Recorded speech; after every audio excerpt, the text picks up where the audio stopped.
Quebec's new minimum wage, what it changes for your business. Quebec's minimum wage changed on May 1st, 2026. Here is how to calculate the real cost for your business before the next payroll. Okay, payroll is due in 2 hours. I have the new rate, but before I touch the schedules, I need to see what the real impact is. Thursday afternoon. Payroll is due in 2 hours. A coffee shop owner looks at her spreadsheet. 6 people are now on the new minimum wage, 2 team leads are just above it, and next month's schedules are already displayed. She knows the new figure. What she doesn't know yet is the domino effect. How much does the increase actually add? Do I adjust prices, hours, responsibilities, or just absorb the cost? And most importantly, how do I avoid a rushed decision that just pushes the problem to customer service? In this video, we'll build the calculation the way an owner should. An official rule, visible assumptions, a full example, then an action plan for next payroll. Let's lock in the facts first. Since May 1st, 2026, the general minimum wage rate in Quebec is $16.60 per hour. The tipped minimum rate is $13.30. The general rate has increased by 50 cents from the $16.10 rate in effect in 2025, which is a 3.11% increase. These numbers are legal floors, not your total hourly cost and not a pricing recommendation. So keep 3 separate columns from the start. The official rate, your payroll-specific parameters, then management decisions. If these 3 columns get mixed, an internal assumption can quickly be mistaken for a legal requirement. Wait, on paper, 2 positions might have the same title. But on the floor, it's not always the same work. I want to verify the actual tasks before changing the rate. The next trap is applying a rate based on the job title. The tipped rate is reserved for a specific category. The CNESST applies to certain people who usually receive tips in restaurants, service, meal delivery, places where alcohol is served, as well as some tourist accommodation and camping establishments. So just because a terminal offers a tip doesn't automatically make a position a tipped position. For each person, verify the reality of the work, the official category, and the rate listed in your system. Do the same check for full-time and part-time. The general minimum applies to people covered in both cases. Let's move to the first calculation. In our fictional coffee shop, 6 people each work 25 hours per week at the general rate. The relevant increase is 50 cents per hour. 6 people multiplied by 25 hours multiplied by 50 cents equals $75 in additional direct pay per week. With an average of 4.33 weeks per month, that's about $324.75 per month. Over 52 weeks, that's $3,900 per year. This calculation doesn't account for absences, overtime, or seasonal variation. It's to show the mechanics. Always replace the number of people and hours with your real data. The right model starts at the individual and shift level, not with a percentage applied to the entire payroll mass. The rate, at least I know. What stresses me is everything else. The missing amount when I get to the total payroll. Direct pay is just the first line. Your employer costs can also include contributions, vacation, absences, bonuses, benefits, and rules specific to your situation. Revenue Quebec publishes 2026 parameters for source deductions and employer contributions. However, don't turn this video into a universal calculator. Applicable rates, maximums, and each company's situation vary. In your spreadsheet, add a separate column called Validated Charges. Ask your payroll software, payroll manager, or accounting professional for the percentage or amount that actually applies to your file. Until that figure is confirmed, clearly label it as an assumption. A visible assumption helps you decide. A hidden assumption creates false precision. If I ask more from team leads, I need to be able to explain what it's worth. Otherwise, our pay gap won't mean much anymore. Here's the second domino effect. Wage compression. The law sets a floor. It doesn't automatically force you to raise someone who already earns more than minimum just because the minimum goes up. but your internal pay scale might tell a different story. Imagine the two coffee team leads earned $17.20 each. Before the increase, their gap to minimum was $1.10.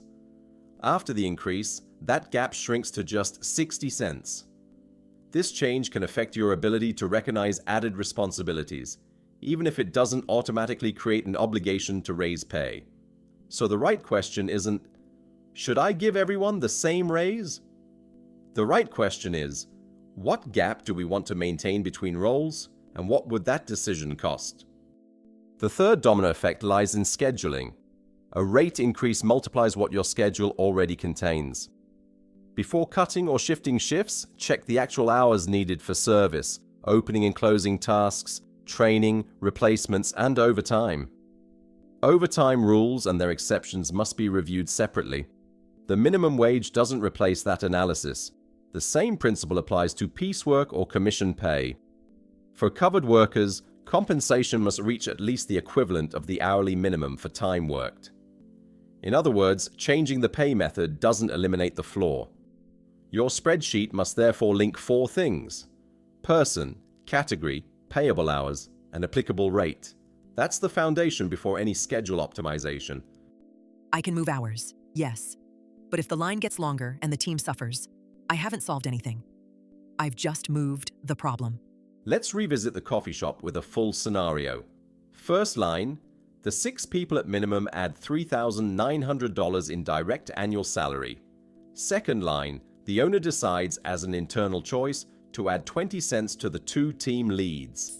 If they work 30 hours a week for 52 weeks, that decision adds $624. The subtotal becomes $4,524 before validated benefits. Third line, benefits, which will keep separate until confirmed. Fourth line, overtime or replacements that might vary. Fifth line, the expected impact of an operational response. For example, if better scheduling reduces dead time without hurting service, the business can compare saved hours against the cost of the raise. The scenario doesn't say what to choose. It simply turns general worry into measurable decisions. From this subtotal, test 3 responses instead of adopting a reflexive solution. Option A, absorb the cost and watch margins for 4 weeks. Option B, review schedules but only in windows where demand and service allow. Option C, recover some costs through productivity, average ticket, or targeted price adjustment. Each option has a trade-off. Cutting hours can lengthen waits. Raising all prices can hurt price-sensitive items. Asking for more work without reviewing the process can burn out the team. So for each option, write down the cost avoided or recovered, the risk created, the service metric to monitor, and the review date. A decision becomes much clearer when its mechanism and risk appear on the same line. The test can fit on a single page. At the top, affected people, their category, rate, and scheduled hours. In the center, direct salary, validated benefits, and internal adjustments like wage compression. At the bottom, 3 operational indicators. For a coffee shop, these could be sales per open hour, wait time, and actual paid hours. Then choose just one intervention for 4 weeks. For example, move one person half an hour earlier into peak traffic instead of cutting their shift. Compare each week to the starting point. The goal isn't to prove the schedule was bad. The goal is to know if your response protects margins, service, and team stability. Before concluding, keep 3 limits in mind. First, the CNESST lists specific categories to which minimum wage standards don't apply. An exception isn't assumed. Verify the facts and applicable text. Second, the tip rate applies to defined situations. Don't choose it just because customers sometimes leave tips. Third, this video doesn't establish your exact benefits, your overtime obligations, or a universal pricing or staffing strategy. It provides a preparation method. For atypical cases, a collective agreement, a regulated sector, or a major decision, use official resources and get appropriate professional advice before issuing pay. Here's your next action. Before the next pay period, export the list of people paid under $18 per hour. For each, check category, rate, hours, and effective date. Then calculate the direct salary gap. Add benefits in a validated column. Decide separately whether to adjust certain gaps between roles. Finally, choose one operational response and a review date. The official figure is $16.60, but the number that drives your business is the one you get after linking that rate to your people, hours, and service model. Do this calculation now while you can still choose calmly rather than when payroll is due.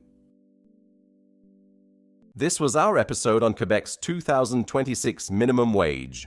Verify the rate, calculate the real cost, and test one operational change before your next payroll.